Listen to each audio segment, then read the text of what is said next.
नमस्कार दोस्तों, मैं अनामिका शर्मा। आज आप लोगों को एक कहानी सुनाना चाहती हूँ। कहानी है विष्णु भगवान की।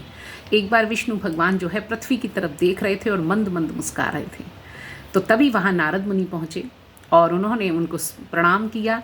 नारायण नारायण, क्या प्रभु मुझे बताने की कृपा करेंगे कि इतना किसको देख के प्रभु मुस्कुरा रहे हैं। तो विष्णु भगवान ने बताया कि नारद, वो देखो पृथ्वी पे मेरा एक भक्त है, उसको देख के मैं मुस्कुरा रहा हूँ। तो नारद मुनि को एक अजीब सी मन में विचलित हो गए। वो उन्होंने कहा कि क्या प्रभु वो मुझसे भी बड़ा भक्त है। तो विष्णु भगवान ने कहा कि भक्ति में कोई बड़ा और छोटा नहीं होता। तो नारद मुनि तो मानने वाले नहीं थे। उन्होंने कहा नहीं प्रभु, आपको बताना पड़ेगा आपका बड़ा भक्त कौन है, मैं या वो। तो विष्णु भगवान ने कहा ठीक है, मैं आपको एक कार्य देता हूँ, आप वो कार्य संपन्न कीजिए, उसके बाद हम बात करेंगे कि बड़ा भक्त कौन है। नारद मुनि ने कहा बताइए क्या कार्य है। तो उन्होंने एक खीर से भरा हुआ पात्र नारद मुनि को दिया। इतना भरा हुआ था कि जरा सा भी ध्यान अगर भटकता तो उसमें से बूंद खीर तो जरूर छलकती।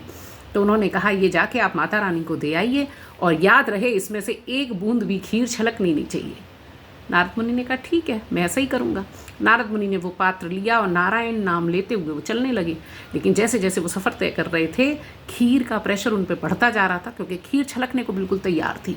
लेकिन क्योंकि प्रभु का ये वचन था कि खीर नहीं गिरनी चाहिए, तो उन्होंने सब कुछ ध्यान छोड़ दिया। सारा ध्यान उन्होंने अपना खीर पे लगा दिया। सिर्फ वो खीर को देखते रहे और ध्यान से उस खीर को माता लक्ष्मी तक पहुँचाने के लिए तत्पर थे। उन्होंने वो खीर माता लक्ष्मी तक पहुंचा दी और मज़े की बात, एक बूंद भी खीर जो है छलकी नहीं। वो बहुत प्रसन्न थे। वो वापस विष्णु भगवान के पास आए। उन्होंने ये खुशखबरी उनको सुनाई कि देखिए प्रभु, जो आपने मुझे कार्य दिया था वो मैंने संपन्न किया और आपको पता है खीर भी एक बूंद नहीं छलकी। विष्णु भगवान ने कहा मुझे बड़ी खुशी हुई इस बात की, लेकिन मेरा प्रश्न कुछ और है। नारद जी ने कहा बताइए क्या है। कि जब आप खीर ले जा रहे थे तो आपने मुझे कितनी बार याद किया। अब नारद मुनि सोच में पड़ गए। उन्होंने कहा प्रभु मतलब? तो उन्होंने कहा जब आप खीर ले जा रहे थे तो आपने कितनी बार मेरा नाम लिया।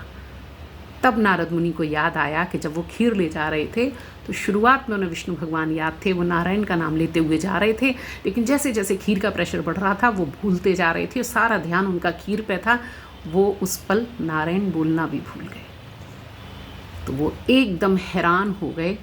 तब विष्णु भगवान ने उन्हें बताया कि मुझे पता है आप मेरे बहुत बड़े भक्त हैं, लेकिन भक्ति की कोई वो नहीं होती कि आप कौन बड़ा और कौन छोटा। फिर भी आप जानना चाहते थे तो मैं आपको बताना चाहता हूँ।